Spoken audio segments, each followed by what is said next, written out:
Greetings from a fishing village on the Atlantic coast. You've tuned in to Podcast Port Wen, celebrating the world of Doc Martin unofficially. I'm Chesla Wexler, and we'll be discussing Doc Martin, the medicine, the mayhem, and the marvelous people of Port Wen. Podcast Port Wen is an independent fan production, not affiliated with, endorsed by, or sponsored by Buffalo Pictures, ITV, Fox, or the creators of Doc Martin or Best Medicine. I'm joined again by Judy, our newbie, who has now finished 8 seasons of Doc Martin. So come through and welcome back to Podcast Port Wen, Judy. Hi there. How are you? I am well. Seems like no time at all since I've seen you last. I know I'm blowing through these episodes. I'm quite addicted. I was actually a little worried because I remember when I got to about this point and you realize there's only 2 seasons left. It starts to be a little sad. Yeah, I agree. I've really been into it, and maybe I have to slow down so that I can savor it a little bit more. I can always go back and rewatch. Yeah. I've never done that. No, you just know all these details off the top of your head. One watching and it's just bam, it's in there. Now, when last we left our heroes, we had them on a hillside and they just carted off Jim and Annie Winton, who had kidnapped him. Yes. And Louisa had a bit of a epiphany, right? That, she made a mistake. So, all right. Yep. So I'm putting a quarter in you. Rock and roll. Okay, so I thought it was an interesting season, especially we've had this question throughout saying, how the heck can this guy practice medicine when he has a blood phobia? How the heck is this working? And we kind of, it comes to kind of a tipping point here where his ability to practice is in jeopardy. And perhaps on the line, if at the end of the season he has to be monitored and show improvement, according to the council that had a hearing. So, I guess that we'll see what happens next in terms of if he can overcome his phobia. But now you kind of see, wow, he was really keeping it under wraps until Alice Taylor, the attorney, came along and decided to lodge a formal complaint. Yeah. So, it didn't help that he had a bunch of complaints for rudeness and everything else already lodged against him. Right. Yeah, that certainly didn't help his case for sure. But it was a fun season watching how Louisa and Martin decided she can deal with the unusual, and she felt she made a mistake in leaving him, and now they're making a go of it. And you can see there's moments when she just kind of rolls her eyes when Martin is rigid or awkward, but they're rolling with it. She's doing her thing, he's doing his, and it's nice to see them. There's a lot of compromise. He allows them to keep the dog and now have the dog. That's huge, right? Pet. That was a huge compromise because she really wanted the dog. She thinks it's good for James. And despite his dislike of the dog, I think the last episode starts with him waking up and the dog is in bed with him. Yes. Doesn't he trip over the dog? Like, isn't the dog causing all sorts of problems all season? And I think the dog really listens to Louisa. He goes right in his basket and anytime she says it. And so I think he's a little...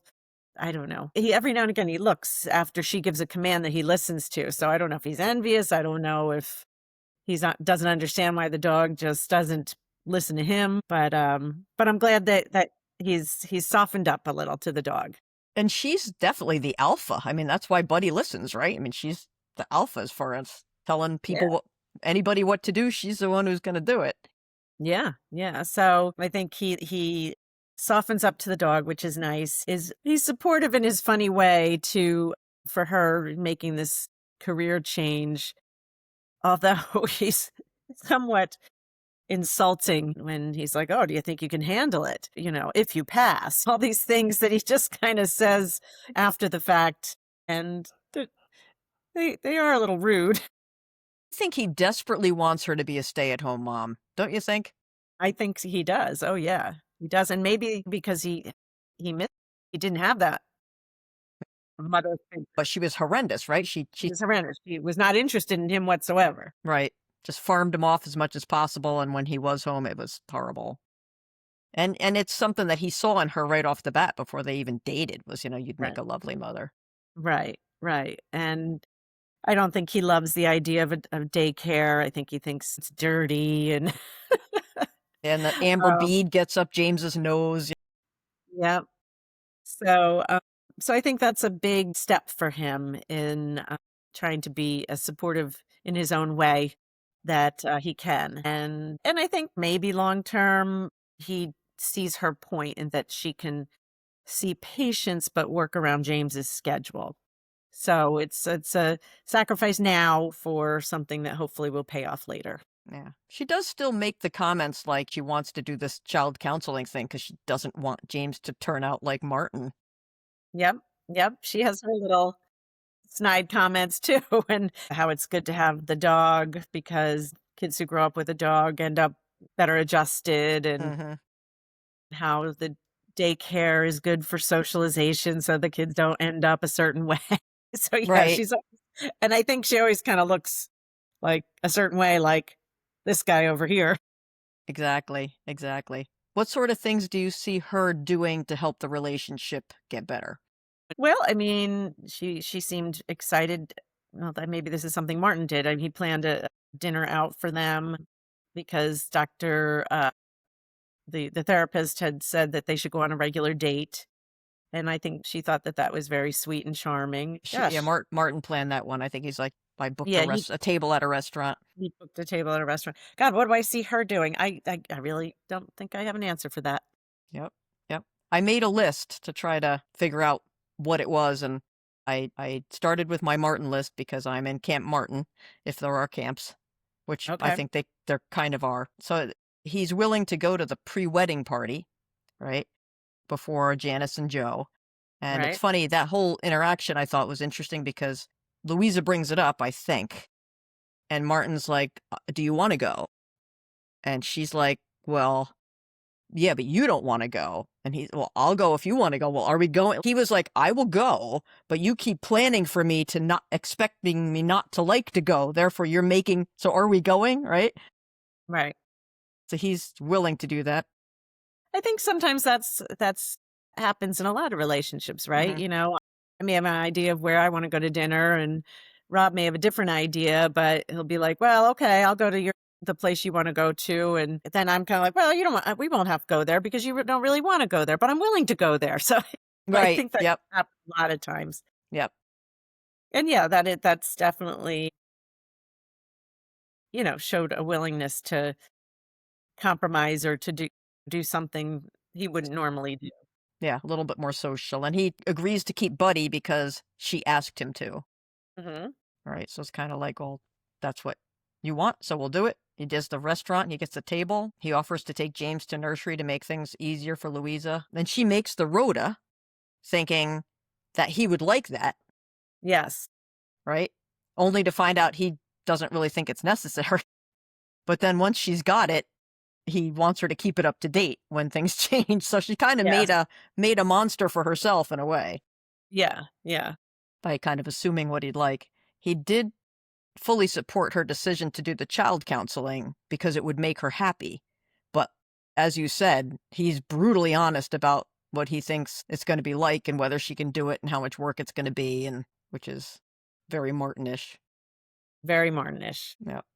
I thought, Sometimes those little comments can definitely take the wind out of your sails, you know? yeah. So, Yeah, it's like well, I guess he kind of felt like he would be in on the decision because doesn't he overhears that phone call that she's already.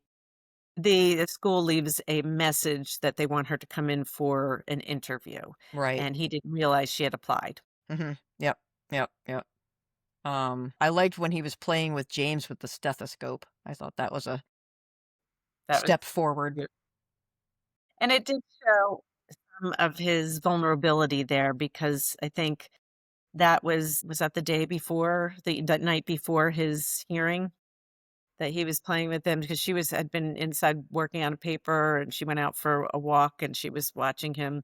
I don't know, maybe, it was him contemplating, well, if I can't practice medicine, I'm going to be a good dad, or I don't, spend more time with my son. But it was very sweet. It was Yeah, very I thought that was a nice little thing, and we see her being so busy that she's shoveling yogurt into James without even looking. out looking. Yeah, yeah.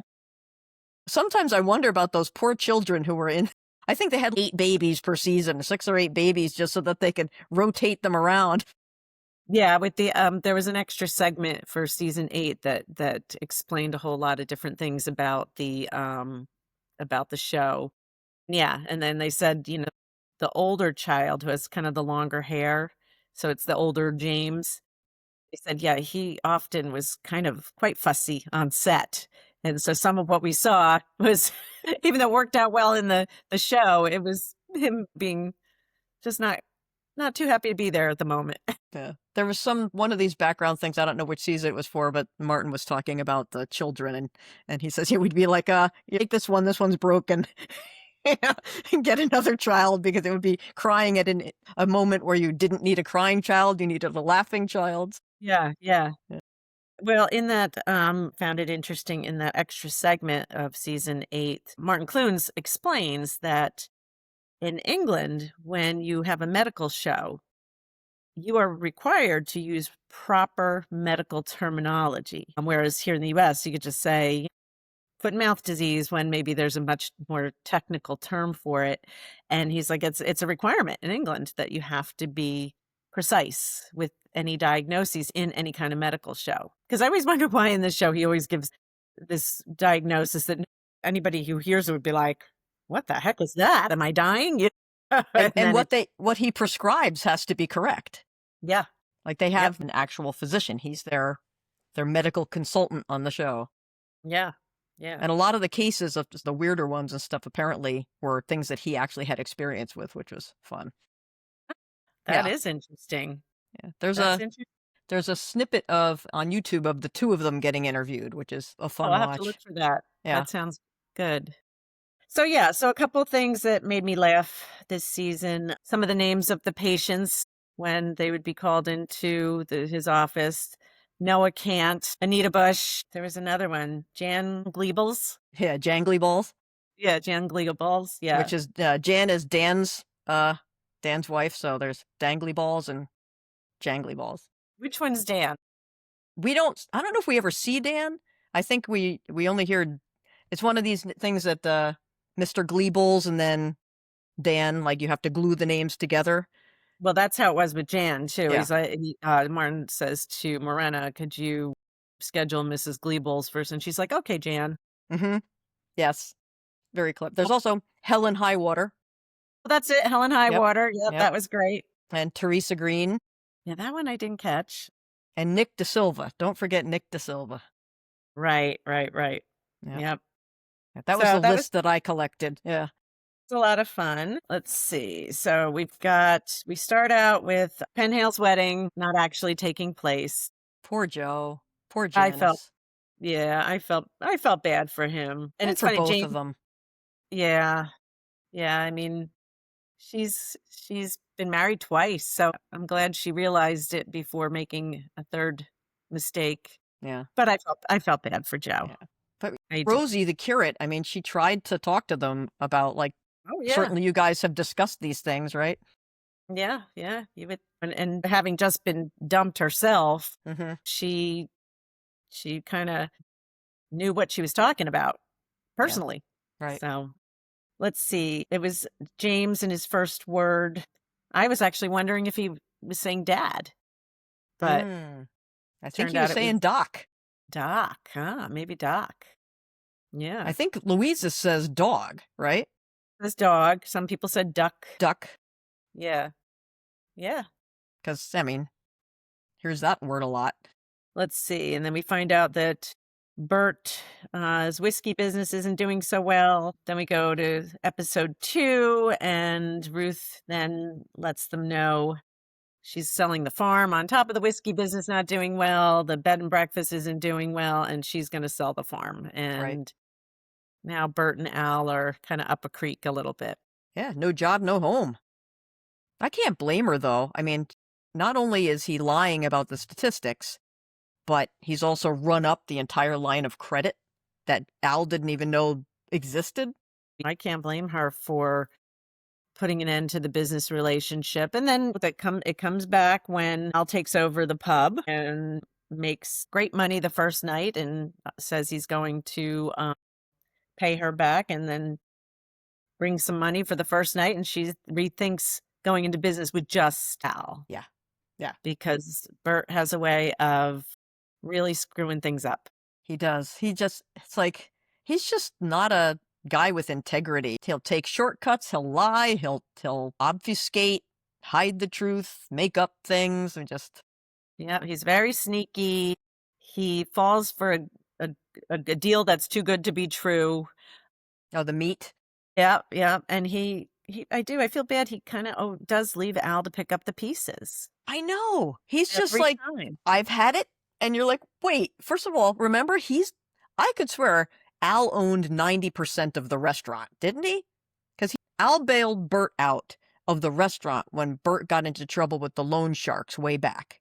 And then Al ended up owning 90% of the restaurant. And then Bert just locks up the restaurant and leaves it to the bank, which had to impact Al. And then here we are again. They've got the whiskey business and the B&B. And he's just, I'm done. It's up to you. I don't know if Al broke away from the restaurant, though, when he went to do the B&B. Bert didn't buy him out because Bert wouldn't have had the money. Right, yeah. Yeah. Yeah, I don't know, but poor Al. I hope that the pub is the thing that turns things around for Al. Yeah. And I hope the whiskey does well, because now they've got a buyer who owns several restaurants, so hopefully that works out well. But Al needs a break. Al definitely needs a break. And I think he's a smart guy. It's just feels that he has to always take care of his dad. Yeah. When they start this whole series, when you first meet Al, he's quoting Daphne du Maurier right off the bat, and then he's fixing computers, and he's clearly a smart guy. And, Ruth, I think, sees the potential in him, which is why she's always willing to sort of help him out. She's truly fond of him. She is, yeah. Yeah, I think she sees that he just can't seem to get out from under Bert's shadow or Bert's cloud of doom. Yeah. And Caitlin certainly seems to have her eye on Bert, doesn't she? My gosh, boy, she's pretty aggressive. Yeah. I was looking at you while you slept. I was very sad when Clive passed away. I know. Yeah. And they were making a go of it. And it seemed like there was a fondness that had come back, And he seemed like a sweet guy, but that was kind of sad. Yeah. And Joe doesn't even know he's dead. He just thinks he's a good listener. Just crazy. God, he's crazy. Yep. But it was odd initially, and still, I don't feel like Mrs. Tischel ever really mourned him. She seems to be in denial, doesn't she? I mean, she just takes that news very stoically, and it doesn't look healthy. Yeah. I mean, the episode where then she's kind of talking to him in the back stock room and when people aren't around. But towards the end of the season, she's already again seeming to express an interest in Martin, or she at least gets very jealous of Beth Trawick. Yes, she does. Yes, she does. And I like the fact that another aspect of Martin and Louisa and taking Louisa's advice, right? And we've seen several instances of this, and Louisa's just, you need to go talk to Mrs. Tischel. You don't want a repeat of what she's done before, and Martin really does not want to go see her because she's always so creepy with him. But Louisa says, use the excuse of you want to consult with her on a medical issue. And he goes in there and gets in, and I thought it was pretty humorous when Martin says, the village needs you. I need you. And then he flees. Yeah, because she's like, Martin. Yes. He hightailed it out of there. Yes. I know. But now she thinks, they have a special relationship. Yes. And she's a horrible driver, huh? Holy cow. Unbelievable. Yeah, that's the first time you ever saw her behind the wheel, and she's like a crazy lady. And I like how she makes some comment about, oh, Clive was always the same way, such a backseat driver. And Martin's like... Let's see, what else? And you mentioned Beth Trawick. Yeah, Beth Trawick's back. Beth Trawick comes back. She thinks she's got a hereditary Celtic curse illness. But she also seems to be little smitten with Martin, don't you think? Yeah, I was trying to figure out, is she interested in him romantically, or is she just trying to get a doctor like him to come back to the US? I think that there's a little flirt because, as Mrs. T finds out, wasn't she married twice before, both to doctors? Doctor. Yes, Yeah. yes. Yeah. And she said, well, they couldn't hold a candle to him. So, I mean, I think she definitely has a thing or appreciates his intelligence, and maybe that's a turn on for her. I don't know. Yeah. I think it's funny when Sally knocks her over and Beth says, "Are you insane?" And Sally says, "No, and I have the certificate to prove it." Yes, that was great. Yeah. There was another line in one of the episodes. We keep saying Ruth is very dry and funny. And I guess at one point, Penhill stops by to see her. I wrote this And down too, yes. he's like, the only friendships I have are with Al and Doc, and there, and he pauses and she says, imaginary. And he says, "Busy." I thought that was a great line. And once again, the two of them do such a good job with that. The timing and the delivery was spot on. Yep. And I enjoyed Ruth and just the image of it makes me laugh, when Buddy's just sort of gluing himself to Martin. And Ruth's just like, "Dogs just love you. They always did." And I saw a background thing where Martin says that was just, I think he might have actually just thrown that in because Okay. he liked the idea of, here's Martin, who clearly hates dogs, and you get the sense that they've loved him all his Right, life. follow him around. All his life he's been dogged by dogs, you know? Yeah, yeah.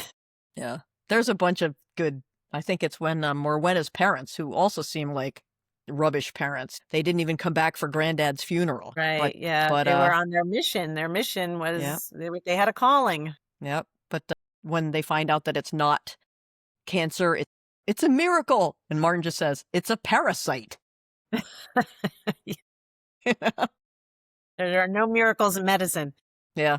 Not, Martin does not seem like a godly man. I know he was always turned off by Danny Steele with all of his God Yes. stuff. And Yeah, yeah. I mean, Morwenna mentioned something about that too. She says she was talking to Al about the parents showing up, which I thought was so funny when he answered the door in her bathrobe. And she says, yeah, they were kind of cool until they got all churchy. yeah. And then they left her. I mean, they left her with Granddad. Yeah. That's just, I mean, what parents just do that? A lot of parent problems in this show. Yeah, or just a lot of parents that maybe I don't know if it's a good thing or a bad thing. I know people who were very hands off and let their kids kind of be free range and just do their thing, and they stay out of it. And I don't know. Sometimes I think that's good rather than a parent who's hovering. But these are very absentee, like gone Yes, parents. yes. Yeah. Yeah. I mean, you've got Martin, who has the abusive parents. You've got Louisa, who's got the mother who abandons her, and the father who tries, but he's just the, pathological liar and a thief. You've got Right, was also Morwenna's in jail. parents, who's in jail. Yeah, you've got Morwenna's parents who just stick her with her grandfather and go, and don't ever come back. I mean, you get the sense they've been gone for years, right? Right. Yeah. So that was interesting. And then they kind of, at the end of they're gone again. So I guess they went back on their mission. Yeah. She just has to treat her cysts or whatever they are, and she'll be fine. Yeah. Yeah. So. And Al and Morwenna are doing well, right? They seem to be. Yeah. Yeah. I think it's really cute. And it seems like a healthy relationship. She's got her assertiveness, and she wanted him to row that boat. And he was cute. He was like, I really don't want to, but he said, you won't stop bugging me unless I do. So That's he right. did. Yep. Yeah. And she's now like, she directs the gig team. So she's come a long way. Yeah, she has. She has. I like her character. She never seems to lose her cool. Yeah, I like her. And she's also forging a nice relationship with Martin. Yes. Yes. Although when he left to go for his hearing, she initiated or took a step forward to give him a hug.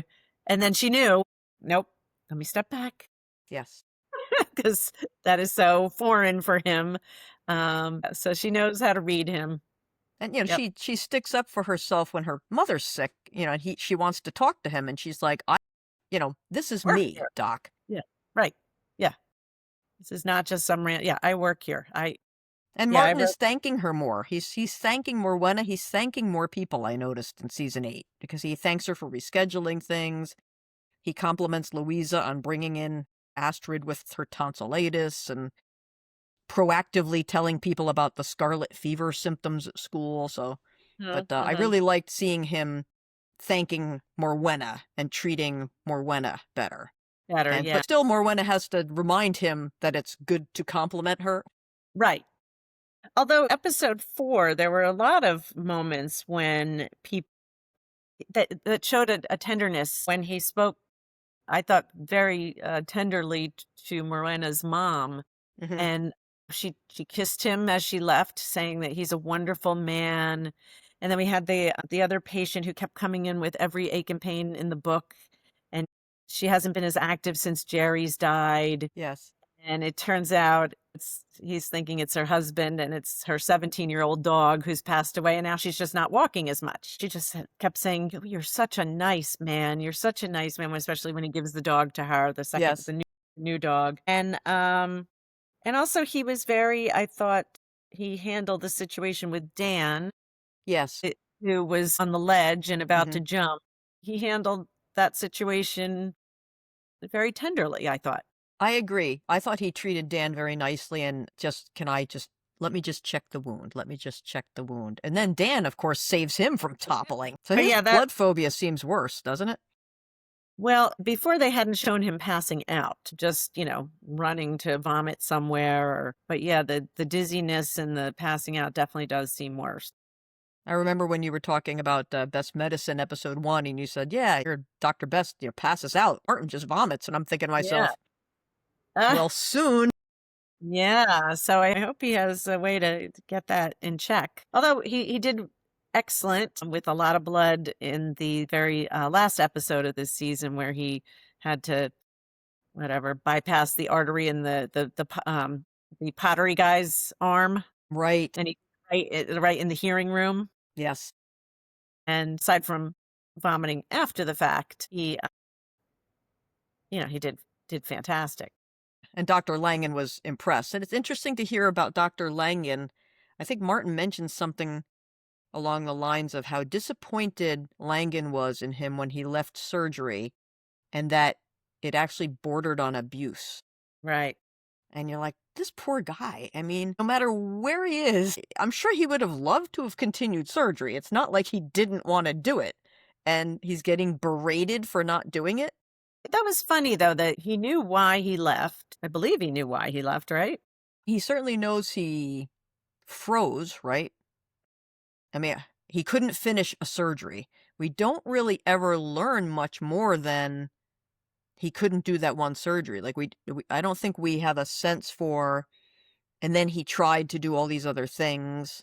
So did he just Right. have Did that he one just problem and then bolt? right, remove himself, request to leave because, now that this guy who's running the hearing knows he's got this phobia, and after he finished that procedure, the guy says, "Yeah, I see what a shame it is, or what London is missing with you not being there," despite the fact that he knows he has a blood phobia. Right. And Beth Trawick says something about like he was the youngest surgeon to ever qualify. Yeah. So you get a sense that he was this stellar surgeon. And you also learn early on in the series with Adrian Pitts, right, that jerk doctor, that Martin was also a teaching doctor. Yeah, yeah. And he really was demanding of his students. So he was not only doing phenomenal surgical work, but he was creating excellent surgeons. Yeah. Yeah, so, again, aside from freezing, again, it doesn't really explain why the blood phobia came about except for him seeing people as human as opposed to just another procedure. Yeah. Because he's seeing them in the context of family, right? And I don't know, does that dredge something up in him of family, which something he didn't really have or didn't care about? I'm sure as a child he cared about his parents and wanted their love, but never got it.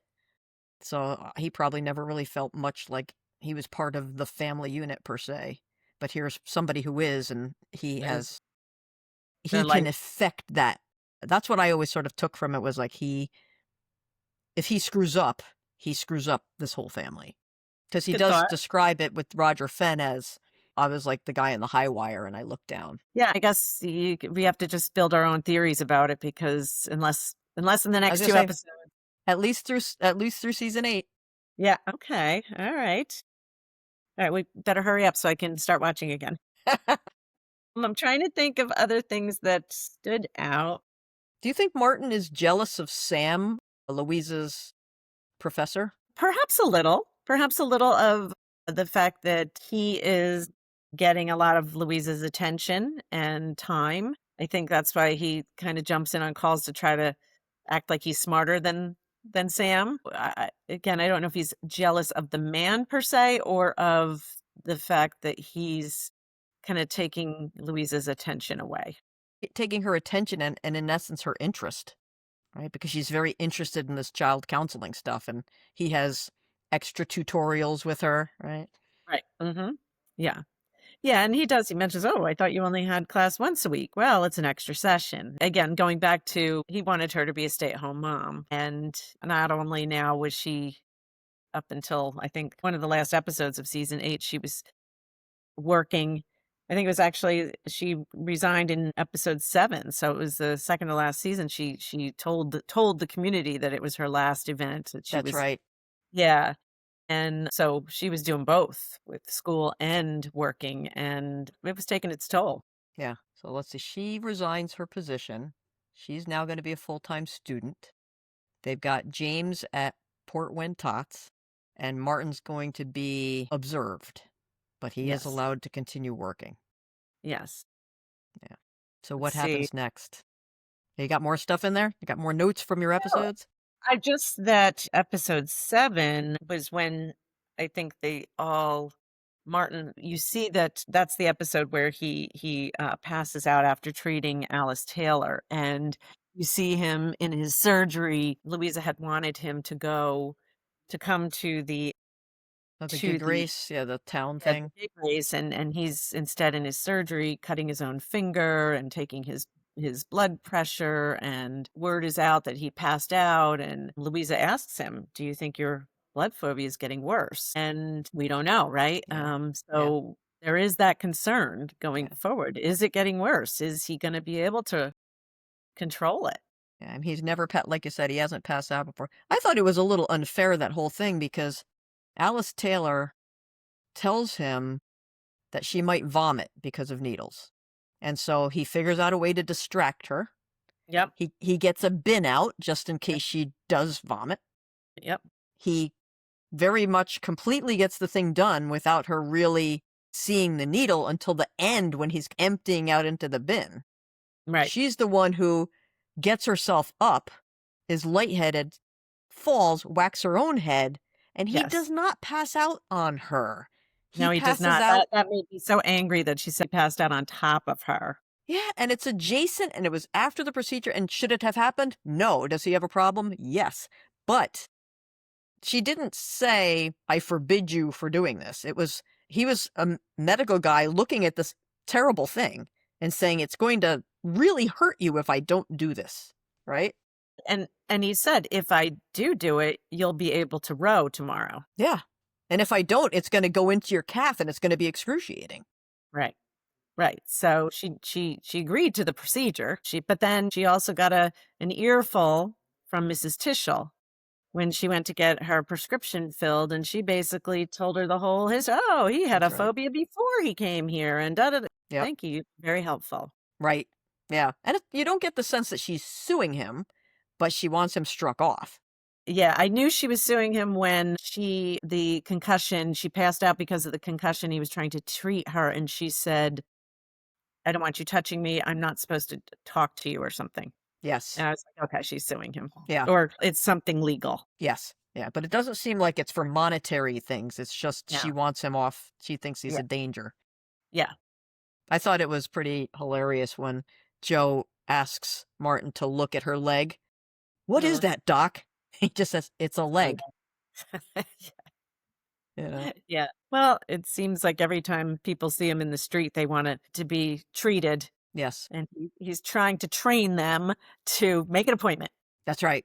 That's right. My whole life is not going to be walking from patient to patient in the street, which is what it seems like it has always been.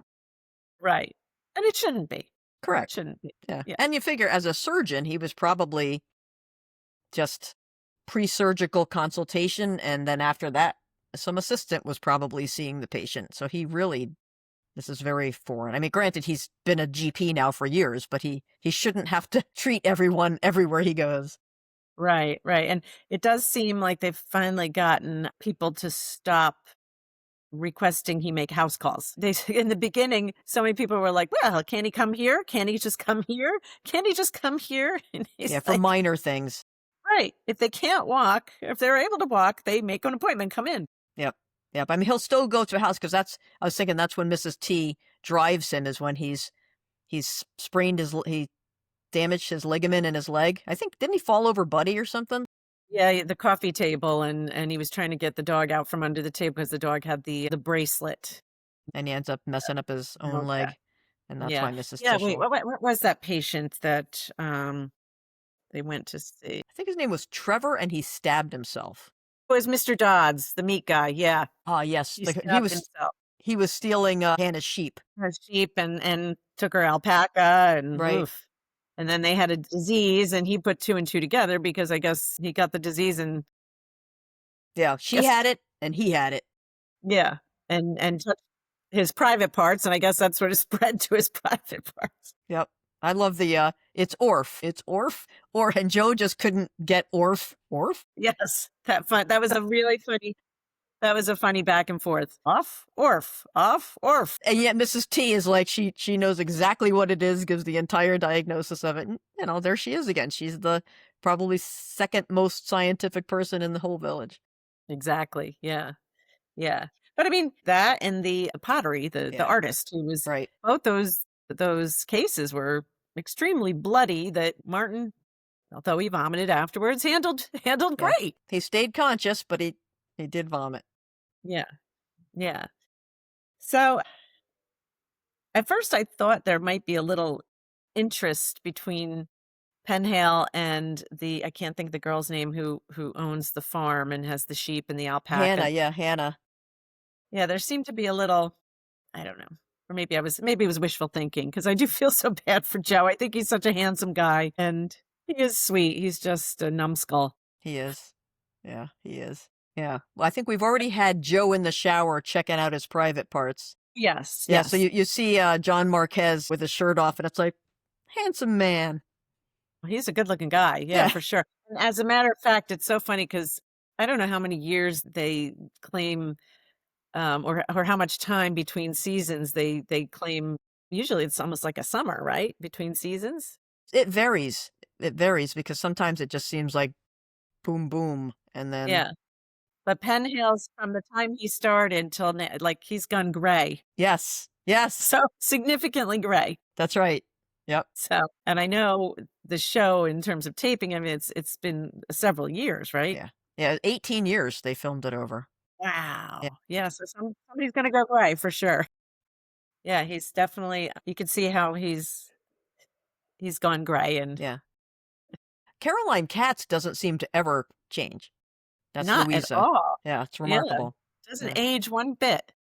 And Ruth doesn't either, except I think how she acts, right? So she, as far as Like, how she looks and stuff, she's fine. But as you had said, she just seemed to slow down a little bit.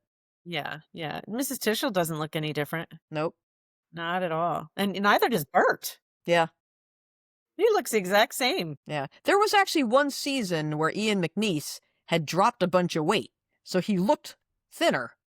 And then Okay. he seemed to put it back on. I believe since then, I believe he's dropped a lot of weight, which I think is good news for him.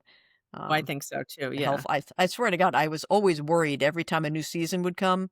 So I looked for his name in the credits because I'm like, God, I hope he doesn't have a health emergency. Yeah, exactly. Yeah. Exactly. But yeah, you can see how Al has Yeah. aged from Al goes from a youngster to a man in this show. yeah. And he's got a receding hairline now. Morwenna looks pretty much the same. She looks the same. Yep. Yeah. Martin looks pretty good. Yeah, I feel like he kinda looks the same. Maybe Mhm. his hair's a little more white, I don't know, Yeah, but a little bit more gray in the hair. yeah.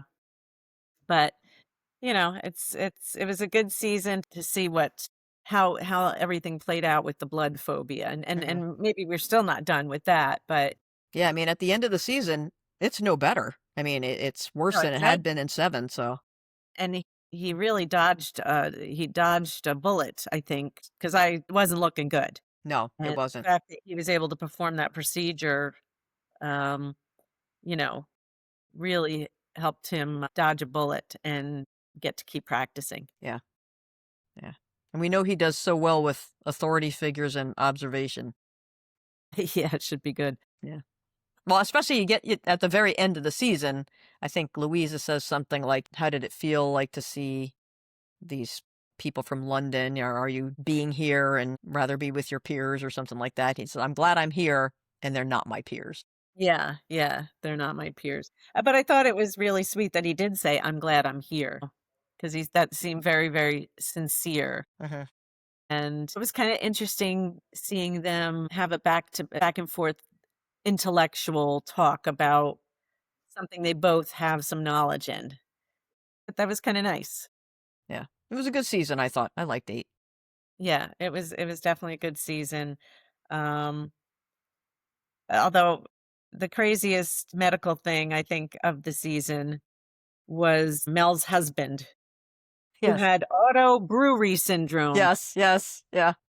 Never heard of such a thing. And it exists. Yeah, I guess it does. Yeah, because it's Britain, so they're not gonna tell us something that's not medically right. Right. Right. I love when So he that's tells the Mel, I guess, he wants Graham to come see him, and he says something, "You're very abrasive. He'll probably do what you say." year. Yeah. Just tell him to come. You're He'll do abrasive. it. He'll listen to you. Yep, yep.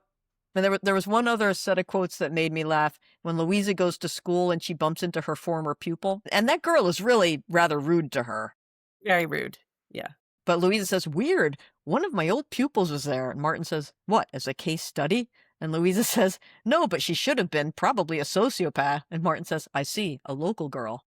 Yeah. Louise is good though. She gave it right back to that girl. She's like, "Well, I hope you're a better student than you were a teacher." And she's like, "Well, how would you know? You were looking out the window the whole time." Yep.